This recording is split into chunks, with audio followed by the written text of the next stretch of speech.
अस्सलामुअलैकुम दोस्तों आज हम बात करते हैं टॉन्सिल्स की, बाकी अद्वियात की, कि इन अद्वियात को हम किस किस तरीके से इस्तेमाल कर सकते हैं और इसके लिए कौन कौन सी अलामात किस किस दुआ में पाई जानी ज़रूरी होती है। सबसे पहले हम एक ऐसी दुआ की बात करते हैं, हैपर सल्फर, जो टॉन्सिल्स के बढ़ जाने में बहुत ज़्यादा इस्तेमाल होती है, लेकिन इसमें मरीज़ को सर्दी बहुत ज़्यादा लगती है, मरीज़ को खट्टा खाने की ख्वाहिश होती है और मरीज़ में ऐसे महसूस होता है जैसे इसके गले में डांट फंसी हुई है या कोई परखची अटकी हुई है। आम गले की खराश जिसमें पीप आने का रुझान होता है।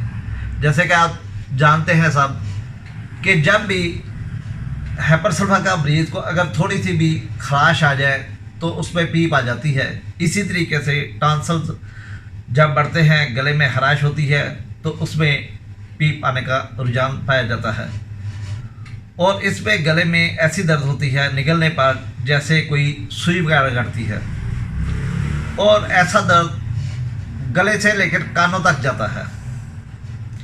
गला साफ करने के लिए इसे खांसना पड़ता है। अगर वो खांसे तो फिर थोड़ा सा बलगम निकलता है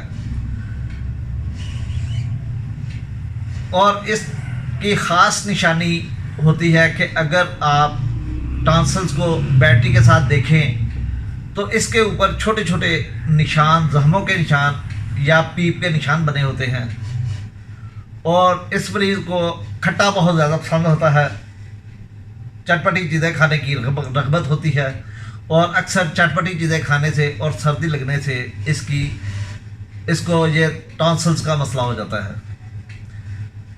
तो वक्ती तौर पे इसे गर्म चीज़ अगर इस्तेमाल करें तो उसे वक्ती तौर पर सुकून मिलता है। इसके बाद हम जब दूसरी दवा की बात करते हैं तो वो है काली बाई क्रोमिकम। इसमें खल्क बिल्कुल सुर्ख होता है, मतवरम होता है, खुश्क होता है, खुरदरा होता है और कान के पिछले हिस्से के गदूनों में वर्म होता है और कवा ये ढीला डाला होता है। इसमें इस्तिस्काई कैफियत पैदा हो जाती है जैसे कि ये पसफुल फीका वगैरह में पाई जाती है। टॉन्सिल्स पर काज़ब झिल्लियाँ, जूठी झिल्लियाँ आ जाती हैं जैसे कि डिप्थीरिया में होता है कि तय दर तय झिल्लियों की लगती जाती है और उसके बाद गला बंद हो जाता है और इंसान की डेथ हो जाती है। बिल्कुल इसी तरीके से काली बाई क्रोमिकम में भी ऐसे ही होता है कि इसमें काज़ब झिल्लियाँ आना शुरू हो जाती हैं और गले को मुतवरम करती रहती है और आखिरकार रास्ता बिल्कुल बंद हो जाता है, सांस घुटता है और मरीज़ मौत के मुंह में चला जाता है। डिप्थीरिया होता है जिसके साथ इसे गहरी थकान होती है और नब्ज़ नरम होती है। मुंह और हलक सख्त तारदार रेशा। इसमें रेशे की एक खास निशानी है कि इसमें तारदार रेशा आता है जो कि थूकने से एक तार सी बन जाती है और जल्दी से मुंह से छूटता नहीं। अगर सिर्फ यही अलामत आपको काली बाई क्रोमिकम में मिल जाए तो आप बिला झिझक इसे इस्तेमाल कर सकते हैं। और ऐसे बच्चे होते हैं जिनको अक्सर ज़ुकाम की शिकायत होती है और इनके अखराजात सब्ज़ी माइल और तारदार होते हैं। अगर सफ़ेद हों तो उसमें कोकस कैक्टाई आ जाती है, लेकिन अगर जर्दी माइल या सफ़ेदी माइल सब्ज़ी माइल हों तो उसमें हम काली बाई क्रोमिकम का इस्तेमाल करते हैं। और इसमें पेट में गैस बहुत ज़्यादा होती है और ख़ास तौर पर जब मरीज़ खाना खाता है, खाना खाने के फ़ौरन बाद पेट फुल हो जाता है और पेट में दर्द शुरू हो जाती है। इसी के साथ दोस्तों एक दवा है काली कार्ब। काली कार्ब में भी चूँकि ये काली की ही दूसरी शाख है, इसमें गला खुश्क, खुरदरा, झुलसा हुआ होता है और इसमें दर्द ऐसे होता है जैसे मछली का कोई कांटा लग गया और मुश्किल से कोई चीज़ अंदर को अपनी तरफ निकल सकता है।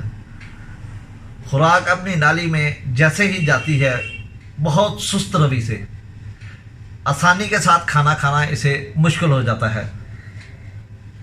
सुस्ती से खुराक अपनी नाली में जाती है और सुबह के वक्त हलक में बलगम का इज्तिमा होता है। अगर काली कार को वैसे देखा जाए तो इसमें 3 अलामात बहुत अहम होती हैं: सर्दी लगना, पसीना आना और कमर दर्द होना। अगर ये अलामत आपको किसी भी मरीज़ में मिल जाए तो वो मरीज़ किसी भी बीमारी का हो, आप काली कार से उसे शफा दिलवा सकते हैं।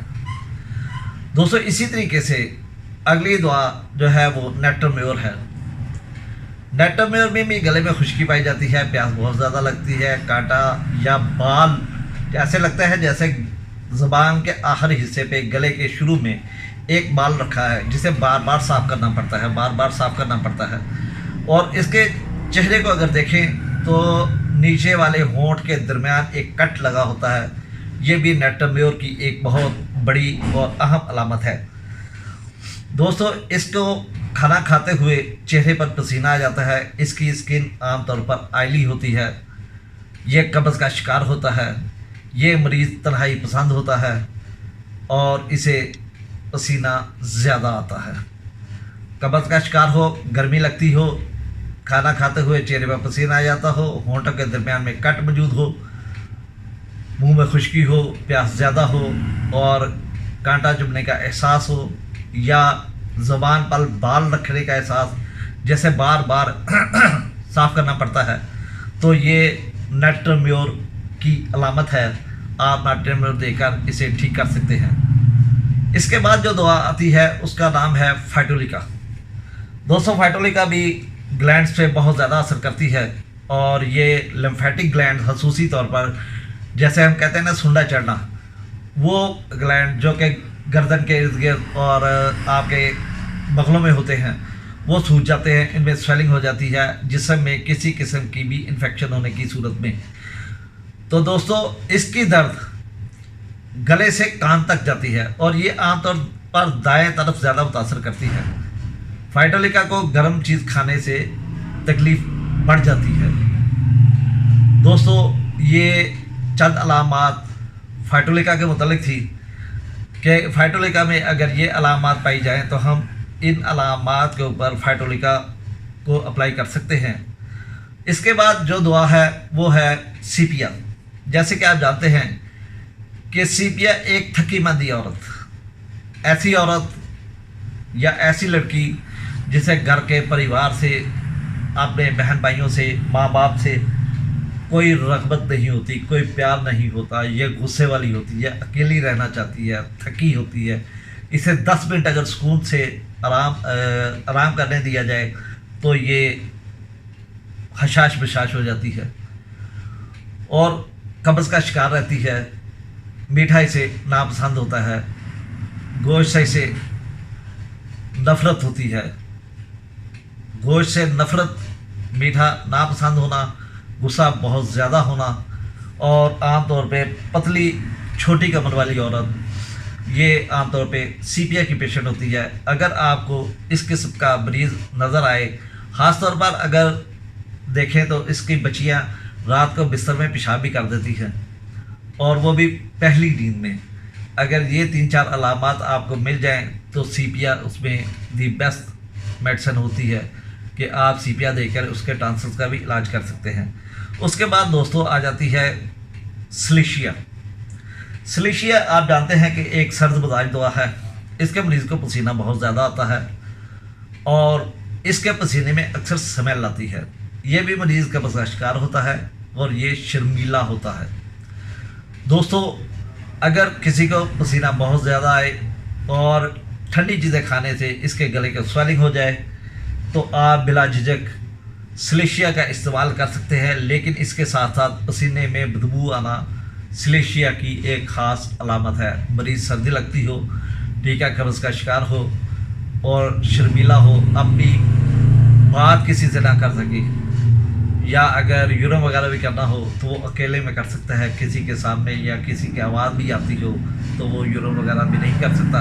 ये चंद अलामात थी, अगर किसी भी मरीज़ में पाई जाएं तो ये सिलेशिया का मरीज़ हो सकता है। आगे है स्टाफिसेक्रिया। दोस्तों, स्टाफिसेक्रिया को अगर देखा जाए तो इसकी जो एक तस्वीर बनती है, जो इसकी एक खाका बनता है, असल में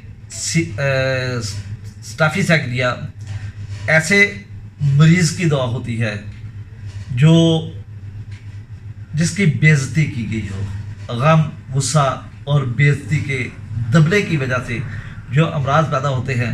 ऐसा मरीज़ के अंदर गुस्सा बहुत ज़्यादा होता है, लेकिन वो गुस्से का इजहार नहीं कर सकता। वो गुस्से को अपने अंदर पालता पालता रहने की वजह से इसको फिर इसके ग्लैंड्स जो सूजने शुरू हो जाते हैं। मैंने इसे ना सिर्फ टॉन्सिल्स में बल्कि अक्सर कैंसर में इसकी इतनी ज़्यादा तबीयत होती है कि अगर इसका गुस्सा निकले ना तो इसे जिस्म के मुख्तलिफ हिस्सों में कैंसर तक हो जाता है और ये अपने गुस्से का इजहार नहीं कर सकता। अगर बच्चे को बहुत ज़्यादा गुस्सा आए, माँ बाप डांटते हैं तो ये चुप करके मुंह बना के एक तरफ बैठ जाता है।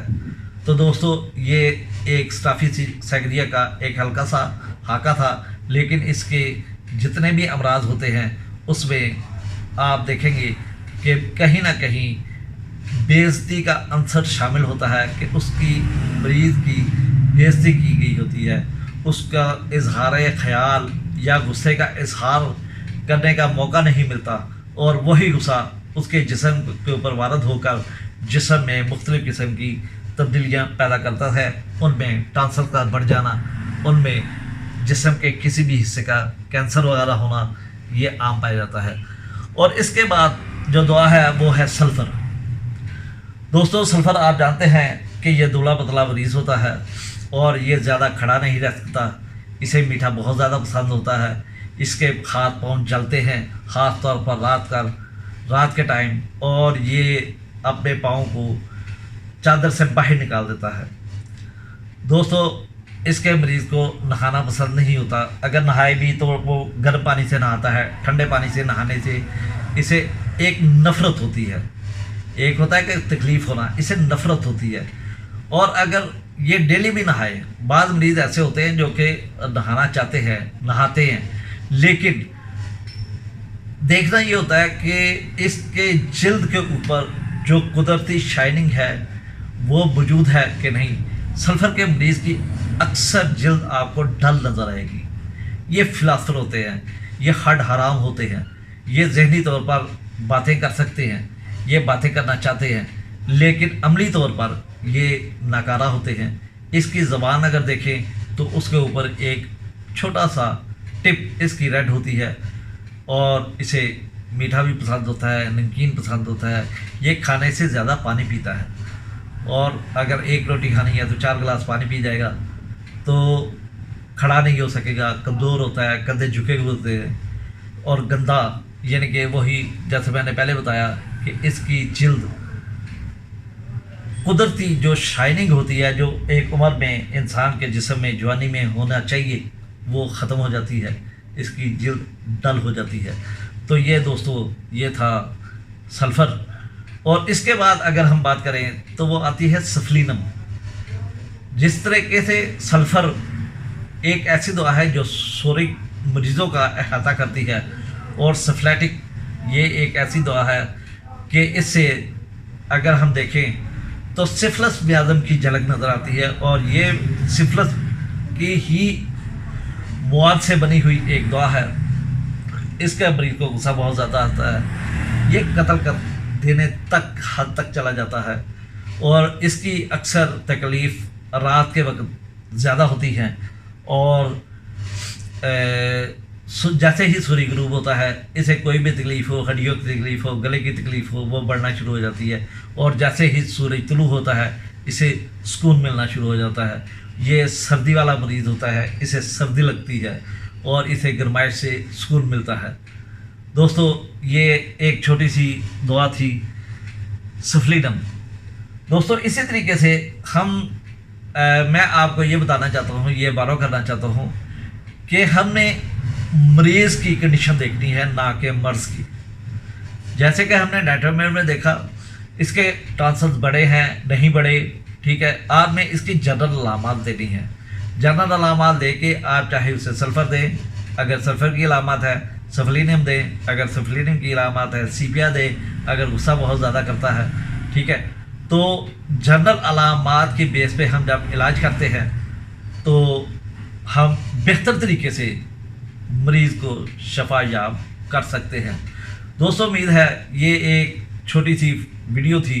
असल में चूँकि लोगों के पास टाइम बहुत कम होता है, इसलिए मैंने कोशिश की कि एक ही वीडियो में मैं थोड़ा थोड़ा मुख्तलिफ अद्वियात के मतलब आपको बताकर कम अज़ कम आप मरीज़ एक दवा को दूसरे से अलहदा कर सकें और मरीज़ को शफा याबी की तरफ गामजन कर सकें। दोस्तों, उम्मीद है कि ये वीडियो आपको पसंद आएगी और इंशाल्लाह अगली वीडियो में जल्द फिर मुलाकात होगी और उस पर मौसमी बीमारियाँ या आम जनरल बीमारियाँ उन पे हम बात करेंगे। अल्लाह हाफिज़, अल्लाह निगहबान।